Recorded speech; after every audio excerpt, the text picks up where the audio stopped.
Hello, and welcome to Mind Sherlock, where every story feels like a conversation over a warm cup of coffee. Today, I bring you a brand new Sherlock Holmes mystery, filled with twists, clues, and clever deductions. Make yourself comfortable, and let's unravel the case together. And if you'd like, leave a quick comment and tell me where you're joining from. It's always a pleasure to know where our little detective community is tuning in from. Now, let's get started. The wind howled through the narrow streets of London, rattling window panes and sending sheets of rain cascading over the cobblestones. I pulled my coat tighter around my shoulders as I hastened toward 221B Baker Street, my boots splashing through shallow puddles. The gas lamps flickered uncertainly in the gale, their glow barely piercing the thick fog that had settled over the city like a shroud. Upon entering the warmth of our sitting room, I found Sherlock Holmes seated in his usual armchair, his long fingers steepled beneath his chin. A single lamp cast elongated shadows against the wall, lending an air of eerie solemnity to the room. His expression, contemplative yet keen, suggested that his mind was occupied with some singular matter. "You have returned later than expected, Watson," he remarked, without turning his gaze from the table before him. "I had a difficult case at the clinic," I replied, shaking off the dampness. "But what, may I ask, has captured your attention so thoroughly?" Without a word, he gestured toward the table, where several sheets of parchment lay spread out, their ink shimmering unnaturally under the lamplight. "Observe," he said, leaning forward. "Here, my dear Watson, is a curiosity unlike any other." Before I could inquire further, a sharp rap sounded at the door, urgent, insistent. Holmes and I exchanged a glance. It was the knock of a man in distress. Mrs. Hudson's familiar footfalls echoed in the corridor before the door swung open, revealing a figure shrouded in a damp overcoat, his face pale and strained. The man's eyes darted about the room as though fearing pursuit. Holmes, ever alert to the subtleties of expression, observed our visitor with the same intensity he had reserved for the parchment before him. "You are troubled, sir," he said. "Pray, step inside and unburden yourself." The man hesitated, but then, as if deciding that he had no other recourse, stepped forward and removed his dripping hat. I must speak with Mr. Holmes," he stammered, his voice betraying both urgency and fear. "It concerns a manuscript, a most peculiar manuscript." Holmes gestured toward the chair opposite him. "Then, sir, you have come to the right place." As the man seated himself, I stole a glance at the table. The sheets of parchment Holmes had been examining bore an unnatural sheen. The ink, though seemingly dry, appeared to glisten as if it had only just been applied. "You see it, Watson," Holmes murmured, noting my reaction. "An ink that refuses to dry, an anomaly in and of itself." Before I could respond, our guest, who had been twisting his hat in his hands, drew a deep breath. "My name is Edwin Harcourt," he said, "and I am in grave danger." Harcourt's words hung in the air, heavy with foreboding. Holmes studied him intently, his sharp eyes piercing through the man's dishevelled appearance, seeking the truth beneath his agitation. "Pray, elaborate," Holmes said, his voice calm but commanding. Harcourt swallowed hard, his fingers tightening around the brim of his hat. "I am a bookbinder by trade," he began, specializing in rare and antique manuscripts. "A fortnight ago, a colleague of mine, Professor Lionel Fawcett, acquired a most extraordinary document, an illuminated manuscript from the Renaissance, its ink as fresh as the day it was penned." Holmes's expression remained impassive, but I could see the faint flicker of interest in his eyes. It was more than an oddity, Harcourt continued, his voice trembling. The manuscript was rumoured to contain knowledge lost to time, secrets hidden in its pages, but something unnatural is tied to it. He leaned forward, his voice dropping to a whisper. 2 men who handled the manuscript are now dead. One was found strangled in his library, and the other collapsed at his desk, his fingers blackened as if tainted by some unseen poison. And now... He hesitated, his gaze shifting toward the door, as though he feared unseen eyes upon him. Now someone is after me. Holmes remained silent for a moment, then steepled his fingers. "Tell me, Mr. Harcourt," he said at last, "do you still possess this manuscript?" Harcourt nodded slowly. "Yes, Mr. Holmes, and I fear that it may soon claim another life." Harcourt hesitated only a moment before reaching into his satchel. With great care he withdrew a bundle wrapped in oilskin and placed it upon the table. His hands trembled as he loosened the bindings, revealing an ancient manuscript bound in cracked leather, its pages thick with age. "What you see before you, Mr. Holmes, is unlike any manuscript I have encountered in my years of bookbinding," Harcourt murmured. He carefully turned a page, and at once I saw what had so disturbed him. The ink upon the parchment, though surely centuries old, appeared fresh, as though it had only just been laid by the scribe's hand. Even as we watched, the letters darkened, the strokes thickening, as if the words themselves were bleeding through the vellum. Holmes leaned forward, his keen eyes narrowing. He extended a long finger and lightly traced the edge of the text. "Extraordinary," he muttered. "The ink retains a degree of liquidity unnatural for its supposed age." I felt an involuntary shudder. "Is such a thing possible, Holmes?" "Possible, Watson?" "Without question, but the greater curiosity lies in the purpose. Why should an ancient manuscript behave in such a manner?" Harcourt exhaled sharply. "That is precisely my fear, Mr. Holmes. This book has already claimed lives, and I believe, I know, it will claim more unless its mystery is unravelled." Holmes clasped his hands together. "Then let us unravel it, Mr. Harcourt. From the beginning." Harcourt drew a shaking breath before continuing. "The manuscript was first brought to my attention by Professor Lionel Fawcett, a scholar of rare texts," he explained. "He believed it to be of immense historical value, a relic of the Renaissance containing knowledge thought lost to time."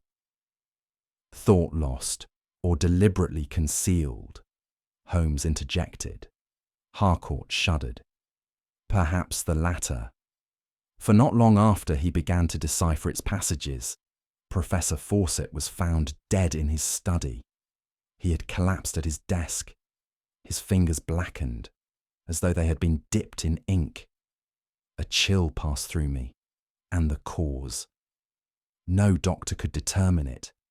There was no mark upon him, no wound, only his stained fingers and the manuscript upon his desk, its ink as fresh as ever." Holmes nodded. "And the second death?" "A bookseller named Mr. Ambrose Gresham," Harcourt whispered. "He had sought to purchase the manuscript and boasted of his impending fortune. Days later, he was found in his library, strangled, though no signs of struggle were discovered." Holmes tapped his fingers against the arm of his chair. 2 deaths tied to a single manuscript. "And now, Mr. Harcourt, you believe yourself to be next." Harcourt nodded grimly. "I do, Mr. Holmes, and I fear that before this is over, more blood will be spilled." For several moments, Holmes was silent. His fingers drummed against his knee, his gaze fixed upon the manuscript. Then, without a word, he reached for his magnifying lens and bent over the parchment, his breath shallow with concentration. "Watson, observe the ink here, along the edges of the script. I stepped closer. At first, I saw nothing unusual, but as Holmes shifted the light, I noticed a faint sheen, almost imperceptible to the naked eye. "It glistens," I murmured, as if still wet. "Precisely," Holmes replied. "And yet, if we test it..." He produced a clean strip of blotting paper and pressed it to the text. When he withdrew it, the ink had not transferred. "Curious," I admitted. "More than curious," Holmes said. "This ink is no ordinary substance. There is a reaction occurring here, something alchemical in nature." Harcourt paled. "You mean it is poisoned?" Holmes did not answer immediately. Instead, he lifted his gaze to Harcourt, his expression unreadable. "Tell me, sir, have you noticed any other peculiarities regarding the manuscript?" Harcourt hesitated. "Only that sometimes in dim light the words appear to change, almost as if they rewrite themselves," Holmes finished. Harcourt nodded. Holmes sat back and steepled his fingers. "Murder, Watson," he murmured, "is often found in the pages of the unreadable." It was well past midnight when we set out from Baker Street, the gas lamps casting dim circles of light upon the rain-slicked cobbles. Harcourt led the way, his breath visible in the chill night air, while Holmes walked beside him, his long stride unhurried, his keen eyes scanning the deserted streets. I followed close behind, my mind weighed down by the unsettling details of the case thus far. "This attack," Holmes mused, as we turned into a narrow lane. "It was sudden, you say?" "No prior threats, no warnings." Harcourt shook his head. "Only the deaths of the others, Mr. Holmes. That was warning enough." We reached the antiquarian shop, a tall, narrow building nestled between larger, more prosperous establishments. The wooden sign above the door swayed in the wind, its painted letters nearly obscured by the darkness. Harcourt fumbled for his keys, but Holmes laid a hand on his arm. "Wait," he whispered. "The door is already ajar." A terrible foreboding settled upon me as Harcourt pushed the door open, revealing the devastation within. Books lay strewn across the floor, shelves overturned, glass display cases shattered. The air was thick with the scent of old paper and ink, but beneath it lurked something metallic, something unmistakable. "Blood," Holmes murmured, his sharp gaze moving over the disarray. Our intruder was not alone in this shop tonight. He stepped inside, his keen eyes darting from one detail to another, while Harcourt stood frozen in the doorway, his face ashen.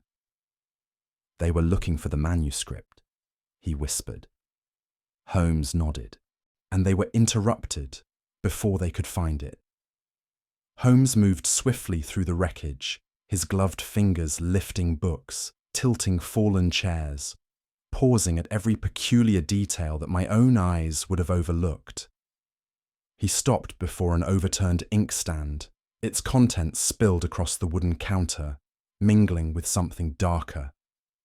With a swift motion, he withdrew his magnifying lens and bent over the stain. "Watson," he called, his voice edged with curiosity. "What do you make of this?" I stepped forward and peered over his shoulder.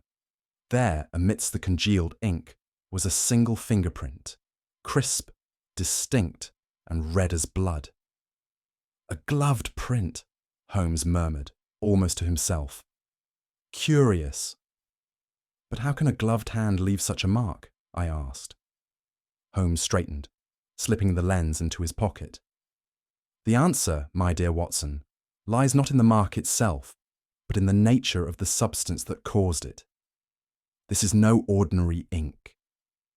Harcourt, who had been hovering by the door, stepped forward, his voice shaking. "Then the thief was interrupted," Holmes finished, "and in his haste, he left us something far more valuable than the stolen manuscript, a mark of his own making." He turned sharply. "Tell me, Mr. Harcourt, Does anyone else have access to this shop besides yourself? Harcourt hesitated. Only Miss Vale, my assistant. She's been with me for years. I trust her implicitly. Holmes exchanged a glance with me before murmuring, "Trust, Watson, is the most delicate of commodities." We found Miss Eleanor Vale in a small back room of the shop, where she had evidently been hiding since the break-in. Her face was pale, her dark eyes wide with fear, but there was something else, something more elusive that only Holmes seemed to perceive. She rose as we entered, clutching the edges of her shawl. "Mr. Harcourt," she gasped. "Is it gone? The manuscript?" "Safe," Harcourt assured her, though his voice was unsteady. "But someone made an attempt." Holmes stepped forward, his gaze unreadable. "Miss Vale, I understand you saw a figure outside the shop last night." She nodded hesitantly. "Yes, I saw someone lurking near the window, a tall man, wearing a long coat." Holmes studied her. "And yet you did not alert Mr. Harcourt." She glanced at Harcourt before lowering her gaze. I did not think it important." "Indeed," Holmes murmured. "And why, may I ask, do you hesitate when describing the figure?" I don't know." Her voice wavered. It was dark. Holmes remained silent for a moment, his fingers steepled beneath his chin. Then, turning to me, he said, "Watson, I believe we are being deceived, but not by our unknown intruder." Miss Vale inhaled sharply, but Holmes had already turned away. "Come, Watson," he said. "We must speak with a man who does not hide in shadows." And without another word, he strode toward the door. The grim case led us from Harcourt's bookshop to the scholarly residence of Professor Lionel Fawcett, a man of letters whose life had been cut short under most peculiar circumstances. The cab pulled up to a narrow townhouse in Bloomsbury, where the professor's housekeeper, an elderly woman with a face lined by sorrow, received us in hushed tones. "I found him yesterday morning, sirs," she whispered, leading us toward the study. "He had been at his desk all night, as usual. But when I entered, he was—" Her voice faltered, and she turned away, unable to complete the sentence. Holmes laid a reassuring hand on her arm. "You have been most helpful, madam," he said. "We shall not keep you long."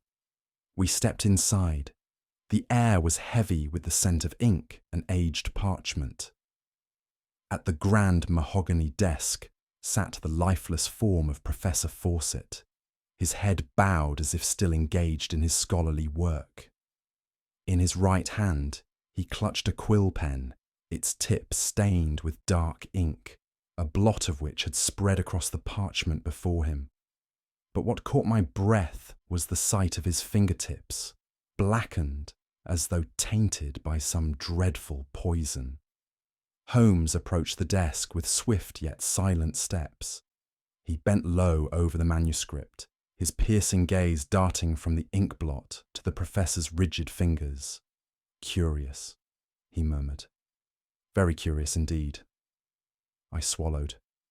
"A seizure, perhaps? Brought on by some unknown malady?" Holmes straightened, shaking his head. "No, Watson. This is not the work of natural causes. This is murder." Holmes set to work immediately, removing a small vial from his pocket and carefully scraping the dried ink from the parchment into it. His keen eyes flickered over the professor's study, absorbing details that escaped my less trained gaze. He paused, then turned sharply to me. "Watson, observe the ink bottle beside his hand." I leaned in. The glass inkwell appeared unremarkable, until I noticed a peculiar residue clinging to the rim, its colour darker than the usual ink. "Precisely," Holmes murmured. "This ink, if we may still call it such, was altered. I suspect it contained a toxic compound, absorbed through the skin upon contact, He lifted the professor's rigid fingers, inspecting them. And Fawcett, unaware of the danger, was its latest victim. Harcourt paled. Then the manuscript. Holmes nodded. Yes, the ink within that ancient text is not mere pigment, but a carefully crafted poison, a mechanism, perhaps, to prevent theft. His voice dropped to a near whisper. Or, Watson, to silence those who would seek its secrets. I felt a chill run down my spine. Holmes, however, remained composed. There is more at play here, he said, and I suspect I know where to find our next lead. As we departed Professor Fawcett's study, I could not shake the foreboding that clung to our case. Holmes, however, seemed entirely in control, his mind already steps ahead of the unfolding mystery. Harcourt, he said as we stepped into the night air, you mentioned earlier that others have sought this manuscript. Who, aside from the late Fawcett and yourself, showed particular interest? Harcourt hesitated, then spoke in a hushed tone. There is one name, Mr. Holmes, a man of great wealth and influence, Count Lorenzo di Cassini. Holmes's expression sharpened. The Italian nobleman? The same, Harcourt confirmed. He is a collector of the rare and the forbidden. When he learned of the manuscript's existence, he offered me a sum beyond reason to procure it. When I refused, he did not take it well. Holmes nodded. A man accustomed to getting what he wants. He turned to me. Watson, tell me, have you ever known an honest man to wear black gloves at all times? I frowned. Black gloves? Indeed. Holmes's gaze darkened. For a man such as Cassini, such a detail is seldom fashion. It is concealment. And I very much intend to discover what he is hiding. Our investigation had scarcely begun when a violent event forced our hand. It was just past midnight when we received an urgent summons from Miss Vale. Her hurried, breathless message reached us through a trembling errand boy. Harcourt had been attacked. Holmes and I made haste to the bookshop, the air thick with fog and the promise of danger. We arrived to find Harcourt slumped in a chair, his face pale, his breath shallow. His cravat had been torn loose, the bruises on his throat speaking plainly of the attempt to strangle him. He was here, Harcourt gasped. A shadow, silent, swift. I did not hear him until it was too late. Holmes knelt beside him, his expression unreadable. Did you see his face? Harcourt shook his head. No, only his hands, gloved, and then darkness. I turned, scanning the shop. It was untouched, no sign of a struggle, no further disorder. And yet, on the wooden counter, an ink bottle lay shattered, its contents splattered across the surface in a way that seemed almost deliberate. Holmes followed my gaze, rising to inspect the stain. His fingers traced a pattern upon the wood, and as the ink gleamed under the gaslight, I saw it, a message written in a bold, deliberate hand. Sanguinem librorum. I swallowed. Latin? Holmes nodded, his voice barely above a whisper. Blood of the books. Harcourt shuddered. What does it mean? Holmes straightened. It means, my dear Watson, that our adversary is not only ruthless, but learned. His gaze darkened.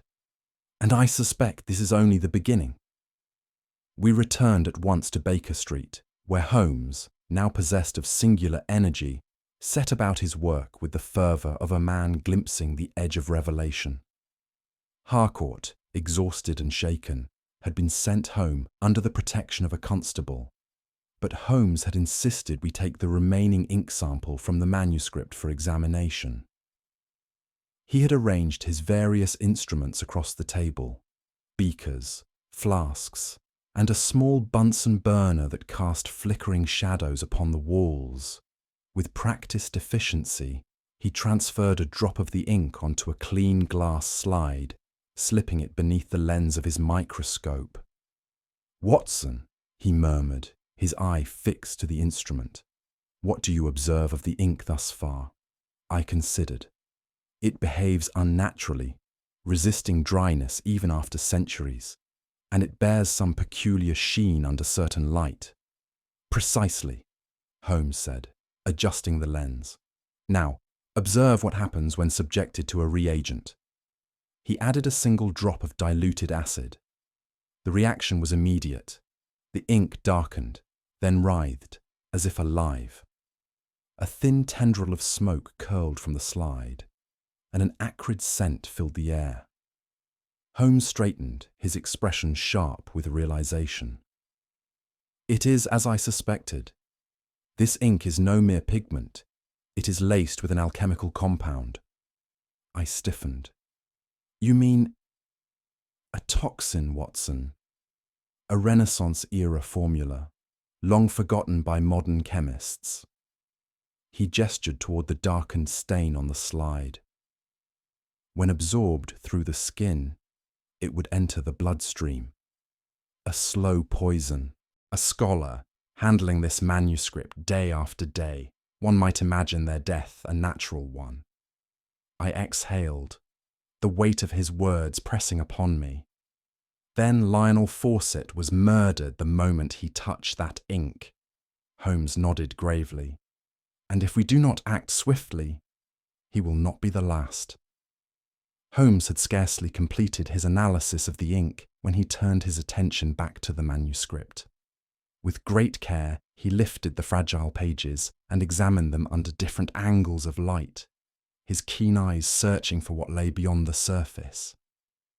There is something more here, Watson, he murmured.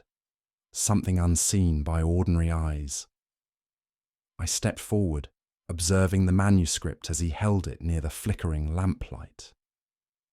The ink shimmered unnaturally, as though the very letters pulsed with some latent energy. Holmes suddenly reached for a small burner, its blue flame steady and precise. A theory, Watson, he said, producing a pair of metal tongs. If I am correct, the ink we see may not be the only writing upon this parchment. With careful precision, he passed the edge of a page near the heat. At first, nothing occurred. Then, slowly, shadowy letters began to emerge, written beneath the original text. I gasped. Invisible writing. Indeed, Holmes affirmed. A method known to the alchemists of old. Heat-activated ink, appearing only when exposed to warmth. He adjusted the manuscript, allowing the letters to darken fully. I leaned closer, my pulse quickening.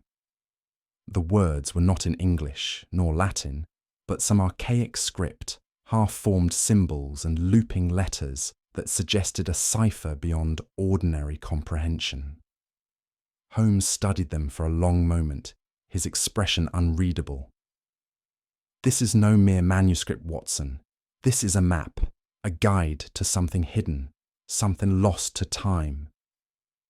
Harcourt, who had watched in stunned silence, exhaled sharply.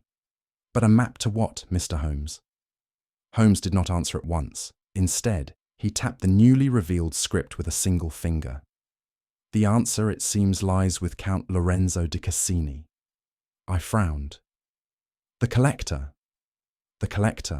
Holmes confirmed. And, if I am not mistaken, a man who already knows precisely what this manuscript conceals. The name of Count Lorenzo di Cassini had surfaced too often for my comfort, and it was with a sense of foreboding that we set out for his London residence that evening. Harcourt, still shaken, had elected to remain behind, while Holmes and I took a cab through the winding streets toward Belgrave Square, where the Italian nobleman resided. Cassini's home was precisely as one might expect of a man steeped in the rare and the forbidden, a grand yet melancholy estate, its windows shuttered despite the hour, its air of concealment unmistakable. A solemn butler admitted us and led us through a corridor lined with ancient tomes, their spines cracked with age. At last, we were received in a dimly lit drawing room, where Count Cassini stood beside a fireplace, his silhouette tall and severe against the glow of the flames. "Mr. Holmes," he intoned, his voice smooth yet cool, "I have been expecting you." Holmes inclined his head slightly. "Then you know why we have come, Count." A thin smile played at the man's lips. "Of course," he murmured. "You wish to speak of the manuscript, the one you believe I covet so dearly." Cassini moved to a side table, where a delicate glass decanter stood, half filled with a dark liquid. He poured himself a measure, then gestured vaguely toward us. "I will not insult you with denials, Mr. Holmes. I have sought that manuscript for years. But tell me, what do you hope to find within its pages?" Holmes watched him carefully. "That, Count, is precisely what I intend to discover." Cassini sipped his drink, his gloved fingers tapping lightly against the crystal. "Then allow me to offer a warning, detective. There are some books that are best left unread." Holmes's gaze remained steady. An ominous sentiment. Cassini's expression darkened. "A truth, Mr. Holmes. Some knowledge is not meant to be uncovered. Leave the dead to their pages, or risk becoming one of them." His words sent an unmistakable chill through me, but Holmes, ever unmoved, merely set his hat upon his head and turned toward the door. "Come, Watson," he said, his voice cool. "We have more to learn, and little time in which to learn it." The events of the evening weighed heavily upon me as I sat at my writing desk in Baker Street, eager to set my thoughts to paper. Holmes had retired to his chair, his fingers steepled in deep contemplation, while I reached absently for my pen and inkwell, reflecting on Count Cassini's ominous warning. I had barely begun my notes when a peculiar sensation stole over me. My vision blurred, the letters upon the page swimming before my eyes. A cold sweat broke upon my brow, and my limbs, once steady, grew inexplicably weak. I attempted to call out, but the words caught in my throat, my breath coming in rapid, shallow gasps. Holmes was upon me in an instant. His firm grasp steadied my shoulders as he guided me from my chair to the settee. "Watson! Speak, man! What is it?" I struggled to reply, my lips numb, my fingers tingling as though ice had crept into my veins. My gaze flickered toward my desk, where the ink bottle stood, its surface gleaming innocently in the lamplight. Holmes followed my line of sight, his expression darkening as realization struck. "Watson," he said sharply, "did you—" I managed the barest of nods before the room tilted, and darkness threatened to claim me. Holmes wasted no time. He sprang to the table, seized the ink bottle, and held it to the light, his keen eyes scanning its contents. Then, without hesitation, he dashed to the cabinet, retrieving a small vial which he pressed to my lips. The liquid burned as it passed my throat, but its effect was immediate. The paralysis lessened, and though my body remained weak, the dreadful fog upon my mind began to clear. Holmes exhaled slowly, his features betraying neither relief nor triumph, only cold calculation. "It seems, Watson," he murmured, "that our adversary has grown impatient." I sat in silence as the last traces of poison left my system, my strength gradually returning. Holmes, meanwhile, had taken the ink bottle to his desk, where he conducted his analysis with precise, measured movements. At length he spoke. "It is as I feared." He held the bottle up to the lamplight. "The ink has been tampered with, a near-invisible admixture, chemically akin to the substance we found upon Fawcett's fingers. But this time, Watson, the dose was intended to kill swiftly." I shuddered at the thought. "Then the attack was meant for me." Holmes's expression was unreadable. "Not you, Watson." He placed the bottle down with deliberate care. Me. A chill passed over me. You mean the killer is here, Watson, watching? His voice was quiet yet edged with certainty. They have been close all along. Too close. For the first time in our long acquaintance, I saw something in Holmes's eyes that I had rarely glimpsed before.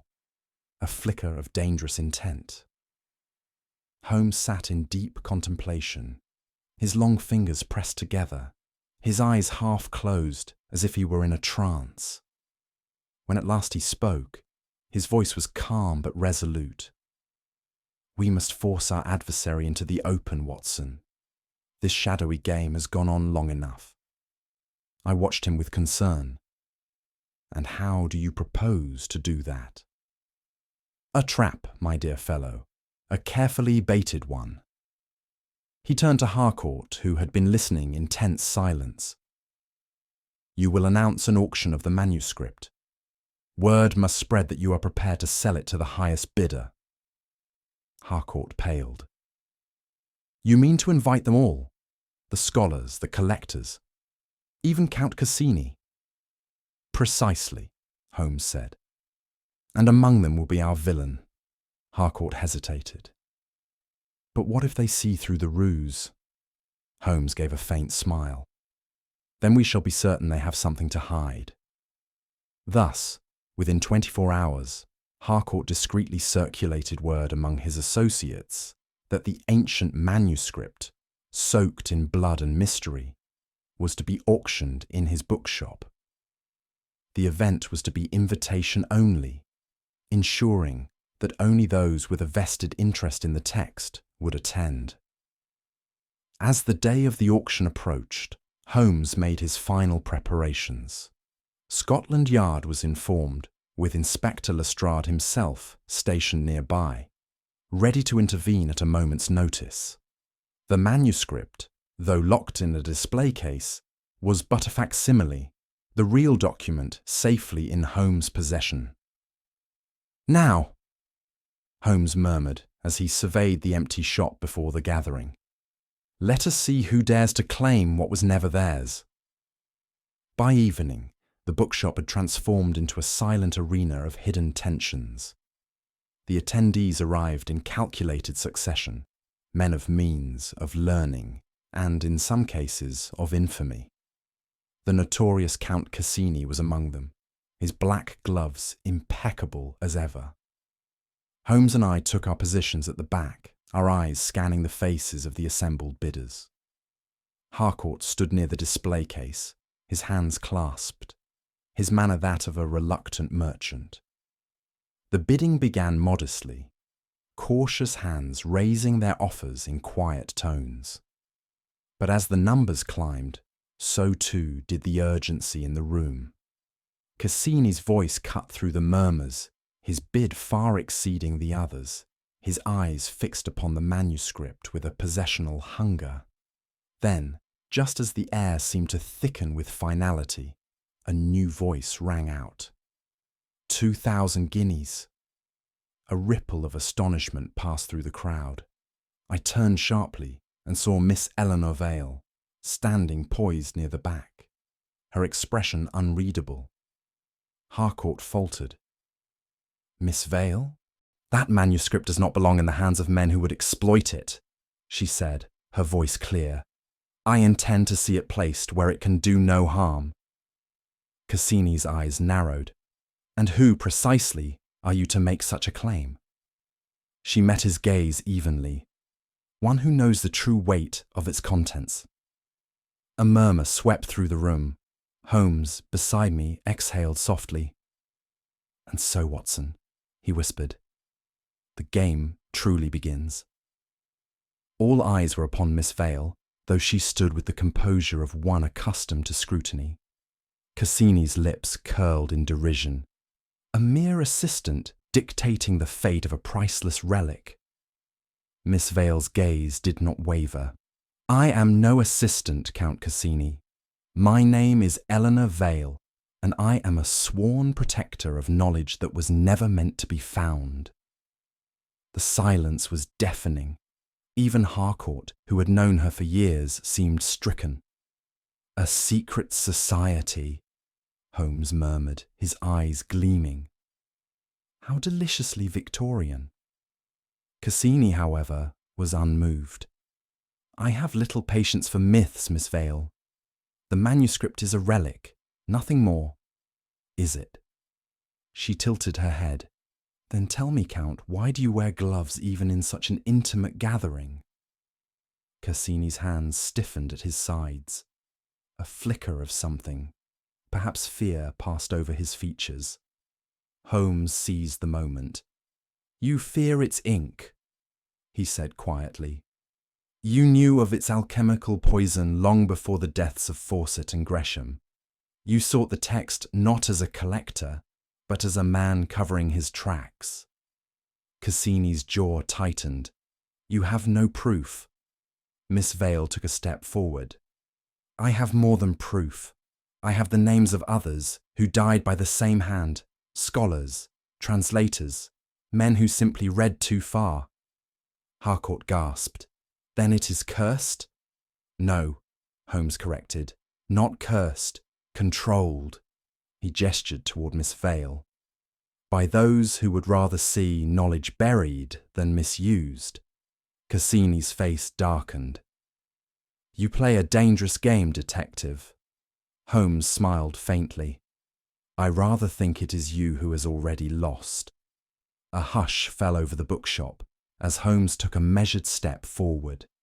His sharp gaze flickered over Count Cassini, then settled upon Edwin Harcourt, who stood rigid by the display case, his face pale beneath the gaslight.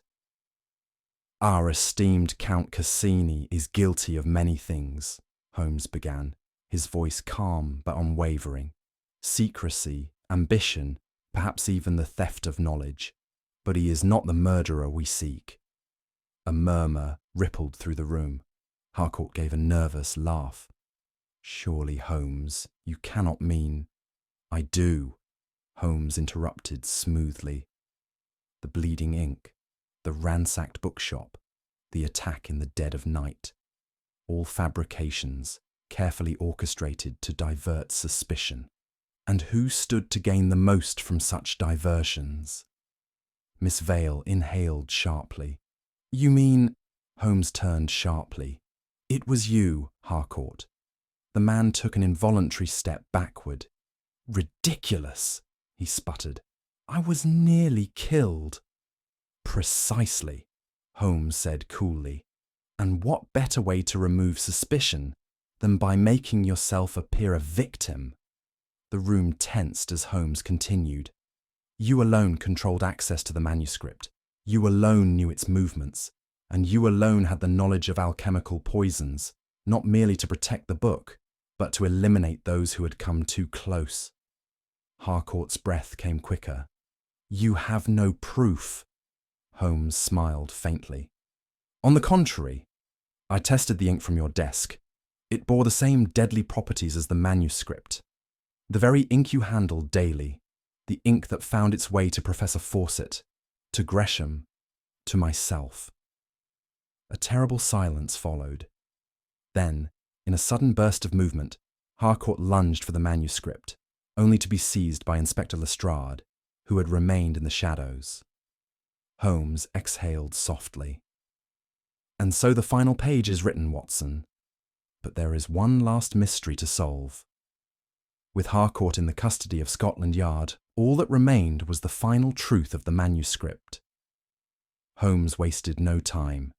He spread the ancient pages before him, scanning them with singular focus. Look here, Watson, he murmured, his finger tracing the faded symbols.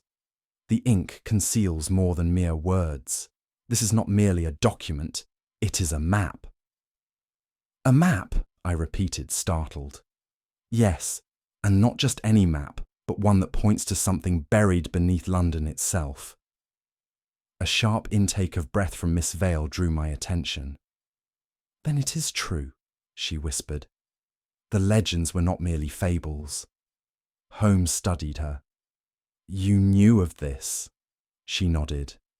Only whispers, of a hidden vault beneath the city, A place where knowledge too dangerous for mankind was sealed away centuries ago.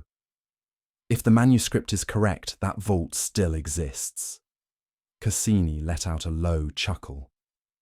And tell me, Miss Vale, will your society ensure it remains hidden, as they have done with so much else? Holmes gave a small, enigmatic smile. Perhaps that is a question best left unanswered. Lestrade, who had been listening with growing impatience, scoffed. A vault beneath London, eh? Seems to me some knowledge is best left buried. Holmes did not respond immediately. Instead, he folded the manuscript with great care, his fingers lingering over the ancient pages. At last, he turned to me and spoke the final words of our adventure. Some books, Watson, are best left unread. Harcourt stood frozen, his face a canvas of disbelief and desperation as the weight of Holmes's accusation settled upon the room. Around him, the gathered scholars, collectors, and even the enigmatic Count Cassini remained silent, their gazes fixed upon the man who had, until moments ago, played the role of victim. Holmes took a slow step forward, his voice measured and precise. You built a grand deception, Harcourt, a tale of a cursed manuscript, bleeding ink, and an unseen assailant seeking to claim its deadly secrets. And yet, when one removes the veil of myth, what remains? Harcourt swallowed, his fingers twitching at his sides. You cannot— Oh, but I can, Holmes cut in smoothly. The attack upon yourself was staged, designed to deepen the illusion of your own innocence.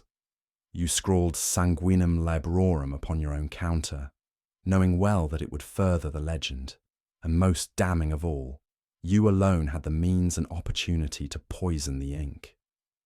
Miss Vale, still standing near the display case, let out a breath. Then it was never Cassini. Holmes turned briefly toward her. Number. The Count sought the manuscript, certainly, but he sought it as a collector, not as a murderer. He fixed his gaze back upon Harcourt. The deaths of Professor Fawcett and Mr. Gresham were no accidents of fate, no curse carried through the centuries. They were victims of your making. Harcourt took a step backward, his breath coming fast. But why? I asked, shaken by the cold-blooded nature of it all. Holmes's eyes never wavered, because the legend increased the manuscript's value. What was once a forgotten text became an artifact of whispered terror, and Harcourt meant to profit from that illusion by any means necessary. Lestrade, who had been standing quietly near the door, stepped forward. That's enough, Harcourt. You'll be coming with us. A moment of stillness passed. Then, with a shuddering exhale, Harcourt sank into his chair, his bravado dissolving like ink upon wet parchment. With Harcourt taken into custody, the assembled scholars still lingered, their expressions ranging from shock to a reluctant admiration for Holmes's brilliance. But one question remained. The ink. The manuscript, Miss Vale said, glancing toward it. If it was not supernatural, then how do you explain the bleeding ink? Holmes, ever the scientist at heart, retrieved a small vial from his pocket, the same he had used earlier that evening. A simple matter of chemistry, he said, holding it up to the lamplight. The ink was treated with a compound designed to react to moisture and heat, causing it to spread and darken upon exposure. I blinked. Then the ink was not fresh at all. Holmes inclined his head. Not in the least, Watson. The illusion of eternal wetness was achieved through hygroscopic salts, compounds that draw in moisture from the air, keeping the ink perpetually alive. He gestured to the manuscript. And under certain conditions, say the warmth of a reader's hands or a damp environment, the ink would appear to bleed anew. A murmur of astonishment swept through the room. "Ingenious," Cassini muttered.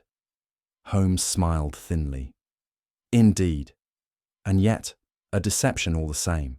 One carefully designed to invoke superstition rather than scientific inquiry. A fitting trick for a man like Harcourt, who understood that a legend is sometimes more valuable than the truth." Lestrade sniffed. "Well, it's an expensive trick that'll cost him dearly at the Old Bailey." I exhaled, feeling the tension finally ease from my frame. "And the manuscript itself?" Holmes hesitated. "That, Watson, is a decision beyond my hands. Miss Vale and her society will no doubt see that it is placed where it may cause no further harm." He turned towards her with an almost imperceptible nod. She returned it solemnly. Some knowledge is too dangerous to be known. Holmes merely smiled. Or perhaps too tempting to be forgotten. Holmes stood at the centre of the bookshop, his hands clasped behind his back, his expression that of a man who had already solved the puzzle, but wished to lay out the pieces for the benefit of those present. Harcourt sat stiffly in his chair, his face a mask of forced calm, but I saw the faint sheen of perspiration at his temple and the slight tremor in his fingers. "You made several mistakes, Harcourt," Holmes began smoothly. "Had you been more patient, more precise, you might have succeeded in your deception." Harcourt scoffed. "This is absurd. You have no proof, only conjecture." Holmes allowed himself a faint smile. "Then let us consider the facts. First, the ransacking of your shop, a crude attempt to feign an intruder's urgency, yet oddly selective in its destruction. The true burglar, seeking only the manuscript, would have made quick work of it. But you, Harcourt, wished to sell the illusion of a desperate hunt, and in your enthusiasm, you left it too staged." Harcourt's lips pressed into a thin line, but he said nothing. "Second," Holmes continued, "the attack upon yourself, a convincing spectacle, save for one detail.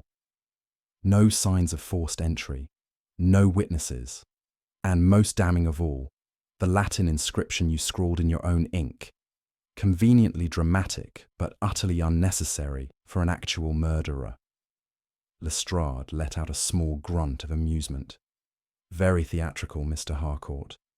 Holmes was relentless. "And lastly, your slip about Renaissance alchemy. You spoke with an authority beyond that of a mere bookbinder. When I mentioned the toxic properties of certain 16th century inks, you did not ask how it was possible. You only nodded in understanding. A man innocent of such knowledge would have shown surprise, not familiarity." A tense silence followed. Then Harcourt let out a hollow laugh. "Well, Mr. Holmes," he said, his voice suddenly cool, "you always were a man of details." Holmes inclined his head. "And you, sir, a man of ambition, one that has, at last, undone you." The moment Harcourt exhaled in resignation, the door to the bookshop swung open, and in stepped Inspector Lestrade, flanked by 2 uniformed constables. "Edwin Harcourt," Lestrade announced, withdrawing a pair of handcuffs from his coat.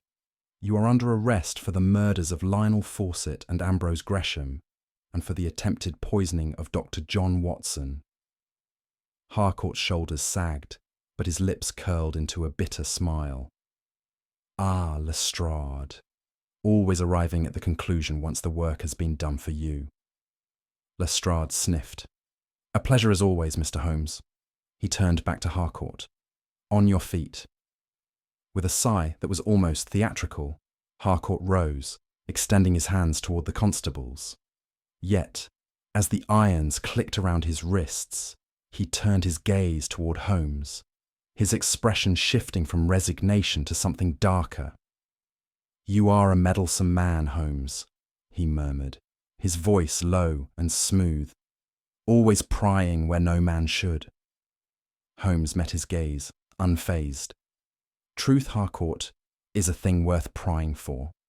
Harcourt leaned forward slightly, his voice dropping to a whisper only Holmes and I could hear. You see too much, detective. One day that will be your undoing. Holmes did not so much as blink. Perhaps, he replied, but today, Harcourt, it is yours. Lestrade gave a sharp nod, and the constables led Harcourt out into the night, the sound of the door closing behind them marking the end of a sinister affair. Holmes remained still for a moment, his fingers lightly brushing against the manuscript upon the table. Then, with a small exhalation, he turned to me. Come, Watson, he said. I believe a pipe and a quiet evening are in order. We returned to 221B Baker Street as the first traces of dawn began to creep over the rooftops. Holmes, as was his habit after a case well concluded, had settled into his chair, his pipe smouldering in his hand. I, however, found my thoughts lingering upon the manuscript. I cleared my throat. Holmes, do you not wonder what is truly hidden beneath London? If that manuscript is indeed a map, what secrets might it unveil? Holmes exhaled a slow stream of smoke, his expression unreadable. The pursuit of knowledge, Watson, is a noble endeavour, but it is also a dangerous one. But surely, I pressed, we should at least investigate. The manuscript has caused the deaths of men. Does that not warrant curiosity? Holmes gave me a small, enigmatic smile. And if the answer leads only to further ruin? Some truths, my dear Watson, offer no enlightenment, only burdens. I fell silent, mulling over his words. For all his love of unravelling mysteries, Holmes had always understood when a thread was best left unpulled. He tapped his pipe against the ashtray and stood. Come, Watson, the case is closed. Let us leave it to history to decide what knowledge should remain forgotten. I could not help but smile. And the manuscript? Holmes retrieved it from his desk, turning it over in his hands. Then, with a final glance at me, he slipped it into the drawer and closed it without a word. As I watched him, I could not help but recall his final remark on the matter, a phrase that would echo in my mind for days to come. Some knowledge, my dear Watson, is best left between the lines. Holmes stood by the window of 221B Baker Street, his gaze fixed upon the dimly lit streets below. The case was concluded, Harcourt was in custody, and yet a strange quiet had settled over him. You are unusually pensive, Holmes, I remarked, setting down my teacup. I should have thought you would be pleased with the resolution. Holmes turned slightly, the ghost of a smile at his lips. And what is a resolution, Watson, if not the closing of one door, while another remains slightly ajar? I frowned. You mean the manuscript? He exhaled a thin stream of smoke from his pipe. Precisely. We have uncovered the deception, exposed the criminal, and yet the greatest mystery remains untouched. That manuscript led men to their deaths, but was it only their greed that doomed them, or was there truly something worth killing for? I considered his words. And do you intend to find out? Holmes tapped the bowl of his pipe, watching the ashes fall. No, Watson, some truths are best left between the lines. The case of the bleeding ink was one of deception, greed, and secrets that some would kill to keep. But here's a question for you, dear reader. What do you think was Edwin Harcourt's greatest mistake? Was it his attempt to stage his own attack, his slip about Renaissance alchemy, or something even more subtle? Share your theories in the comments. I would love to hear your deductions. Love unraveling Sherlock Holmes mysteries? Subscribe now for more thrilling investigations from the world's greatest detective. If you enjoyed this tale, share it with a fellow mystery lover.